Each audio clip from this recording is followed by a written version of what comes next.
La sincérité, le point de départ pour une meilleure relation à soi, une belle relation aux autres et pour prendre l'entière responsabilité de sa vie.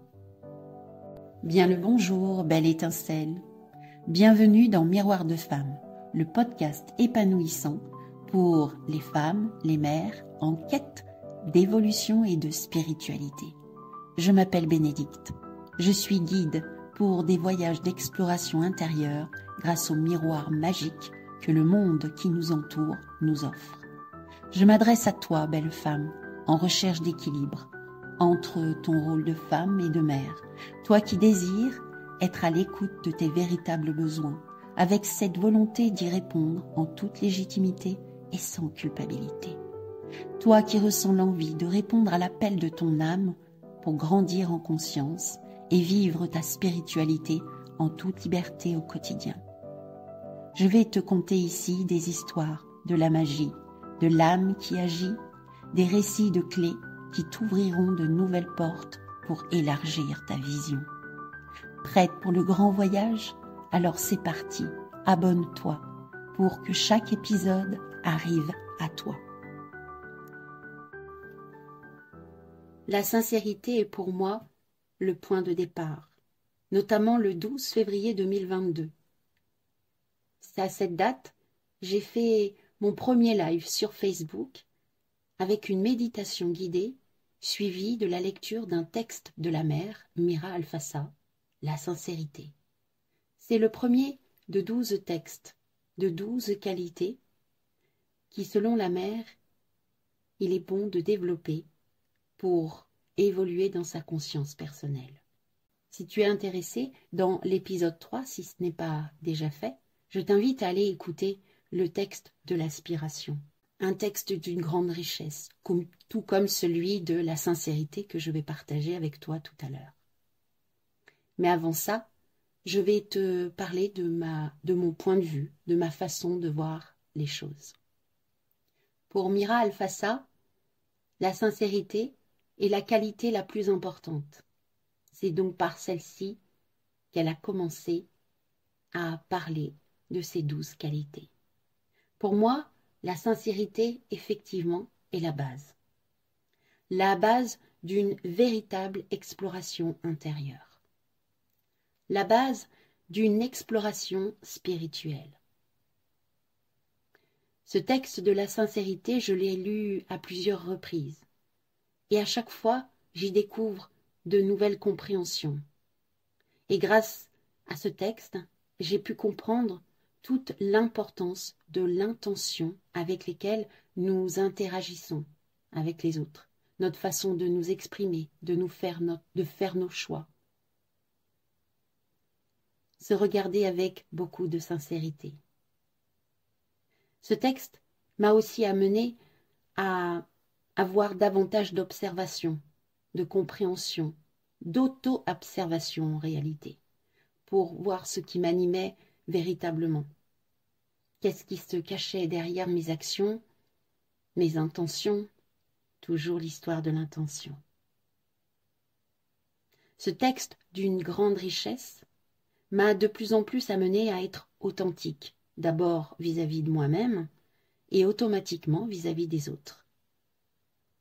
Avec sa lecture attentive, cela m'a conduit aussi à être de plus en plus à l'écoute de moi-même, à me prioriser, à me respecter. Cela m'a aussi conduit à prendre, à accepter la pleine responsabilité de ma communication vis-à-vis de moi-même, mon discours intérieur, mais aussi le discours, les paroles que je pouvais donner aux autres, mes demandes, mes réponses, la pleine responsabilité de ma vie. La sincérité m'a permis aussi de développer le courage de m'affirmer, le courage d'exprimer avec sincérité. D'ailleurs, le courage est le 12e texte dans cette belle liste de qualités. Et bien entendu, cela m'a permis de voir à quel point par moments j'étais pris dans ce fameux triangle victime, bourreau, sauveur. Je vais te lire ce texte de la sincérité. La sincérité avec un S majuscule. Je t'invite à l'écouter avec attention pour profiter au mieux de toute sa richesse. Le voici. La sincérité. La sincérité est la première des qualités à faire grandir en nous. C'est la plus importante de toutes, car c'est elle qui nous permet d'entamer peu à peu une relation profonde entre notre corps et notre esprit, bien avant que nous commencions à en percevoir la présence au fond de nous. Être sincère n'a rien à voir avec les règles éducatives que l'on nous a inculquées depuis notre naissance. Dans l'ensemble, nos parents nous apprennent à ne pas mentir, parce qu'ils transmettent les principes et valeurs qu'ils ont reçus eux-mêmes et qu'ils estiment bien ou mal en fonction de la morale culturelle et temporelle collective du moment. Mais à cause de la pression qu'ils nous imposent, nous contournons ces règles. Nous finissons par apprendre à mentir, souvent parce qu'être sincère est souvent synonyme de réprimande. Ce serait très différent si les parents enseignaient et encourageaient leurs enfants à écouter en eux s'ils ont bien ou mal agi. Comment être vraiment sincère avec les autres si nous n'avons pas appris à l'être avec nous-mêmes? Être sincère, c'est très justement donner la priorité à notre écoute intérieure, à ce que nous percevons inconsciemment, à ce que nous nommons par les mots inspiration ou intuition. Chacun sait que l'inspiration et l'intuition sont bien meilleures quand nous nous plaçons à l'écart de l'agitation collective. Dans ces moments précieux, nous oublions l'affolement général provoqué par le culte de la peur, le meilleur outil du développement économique qui soit. Être sincère, c'est enfin accepter d'être soi-même. Faire le choix de se mettre en paix. D'abord au plus profond de notre être, sans nous figer sur nos difficultés et nos souffrances personnelles, dont nous ne pouvons réduire les effets destructeurs que si nous les acceptons comme nécessaires et indispensables à notre développement personnel pour découvrir enfin la paix profonde. Être sincère, c'est prendre tous les éléments de notre vie en main et de ne rien rejeter, même et surtout ce qui nous semble obscur. C'est justement ces points qui nous paraissent sombres qui ont certainement besoin d'être réorientés vers la lumière. Il est bon de développer cette qualité simultanément avec le courage, car ce dernier donne une dynamique à la sincérité et nous encourage à continuer nos efforts personnels au-delà de nos peurs. La sincérité doit devenir totale et absolue, parce que seule la sincérité est une protection sur le chemin spirituel. Quelle que soit la voie que vous suivez, la soumission, la consécration, la connaissance, la sincérité est une aide précieuse.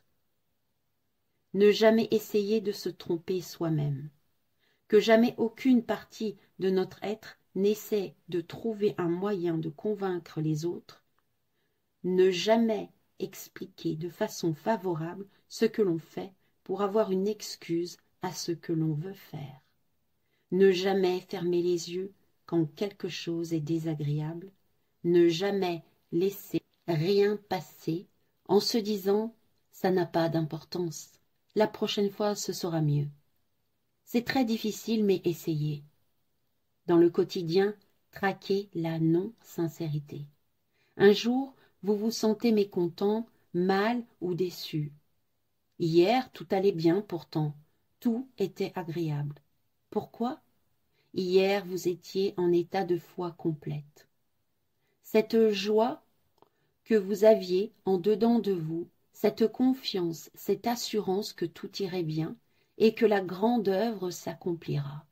Cette certitude que vous aviez hier, tout cela s'écroule par un doute qui voile tout. Là, il y a une insincérité qui a filtré quelque part. Lorsque vous vous sentez malheureux, mécontent, la vraie question à se poser est « Je me sens mécontent, qu'est-ce qui ne va pas ?»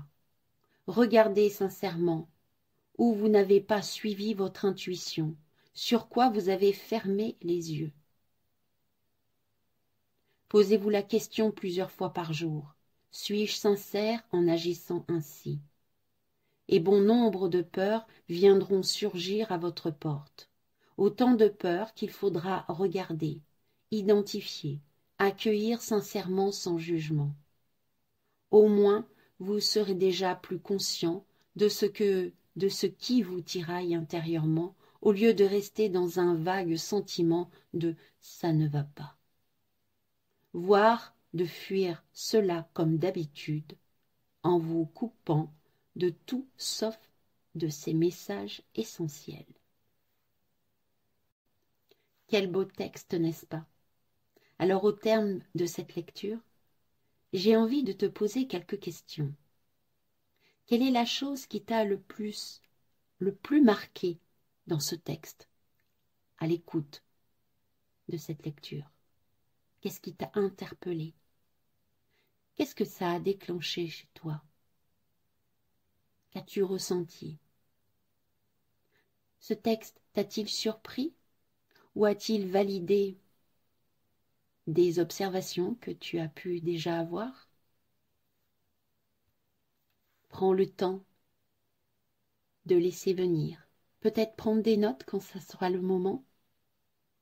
Peut-être le réécouter une deuxième fois, peut-être une troisième, et voir à chaque écoute ce qu'il se passe en toi.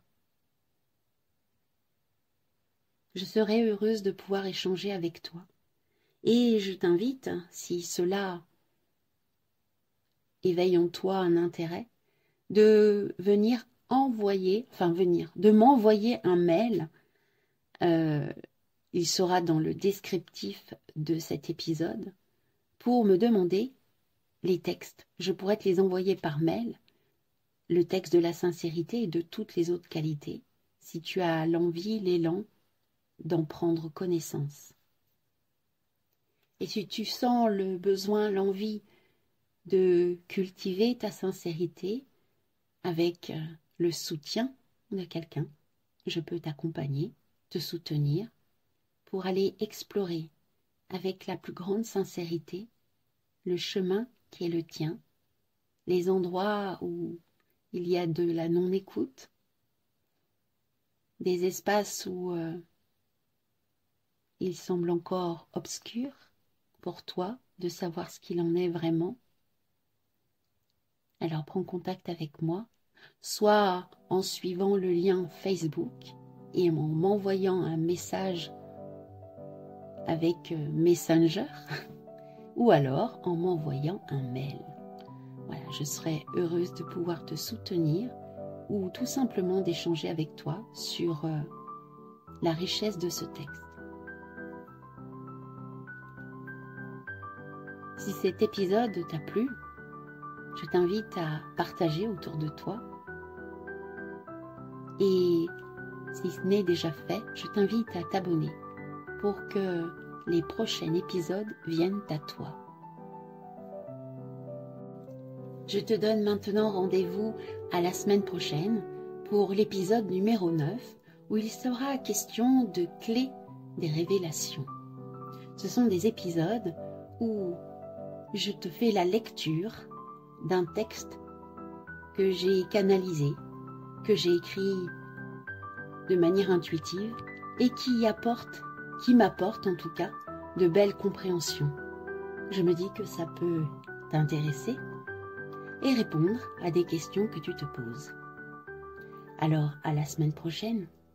À bientôt.